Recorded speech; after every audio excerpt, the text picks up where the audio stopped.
as an individual, by giving up eating meat, will personally save the lives and sufferings of all the animals that you would have consumed if you had not given up. On the other hand, a few hundred animals over quite a few years will not make much difference to the animal population. What is more, with the Chinese and Indian populations becoming richer, it is almost certain that they will be eating more and more meat in the near future. You will be doing your piece though. However, on personal level, becoming a vegetarian will alter your life.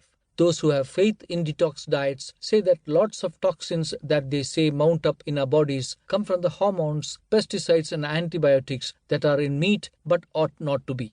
Meat, eggs and dairy products are a Westerner's foremost source of cholesterol and fat, but cholesterol and fat are blamed for being the main contributor to the West's biggest killer, heart disease. It is a fact that there are other reasons for heart disease, yet it has been estimated that vegetarians have about a quarter of their meat-eating compatriots' chances of having a heart attack.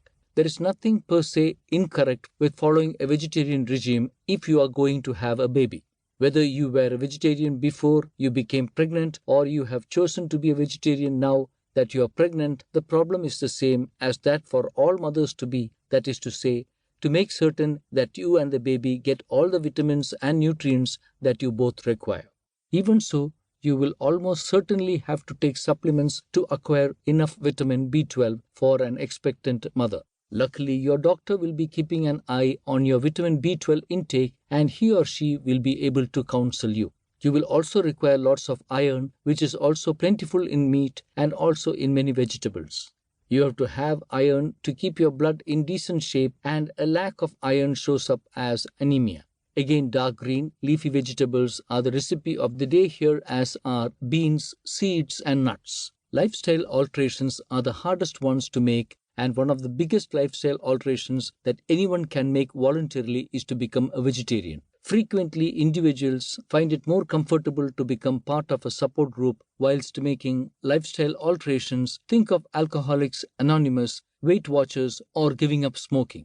Joining a support group can help the beginner vegetarian too. The benefits of being a member of such a support group are many, but some of them are encouragement, advice, and friendship. You might not require the friendship, yet you might like to socialize with other vegetarians so that you can see how they cope with eating out and basically simply fitting into a society designed by and for meat eaters. There was a time, say 30 or 40 years ago, when vegetarians had a difficult time telling non-vegetarians why it was so imperative to give up meat. The situation was exacerbated because vegetarians back then did not have the support from the food manufacturers and supermarkets that they do now either. Moreover, in those far-off days, lots of hippies and others adopting an alternative lifestyle were first-generation vegetarians, and so they would not look to their parents for support or advice. Those people are now in their 40s and 50s with children and even grandkids of their own, many of whom are also vegetarian. At any given moment, our earth has a finite amount of resources, and that amount is not increasing quickly enough to keep pace with the rise in population. It takes a lot of resources to produce a kilo of meat that is fit for human consumption, whereas most people could grow vegetables in their garden. I am not saying that everyone should. I am only pointing out that most people could not produce a kilo of meat. If pasture land was turned over to arable farming, the cost of obtaining what your body needs to survive every day would fall.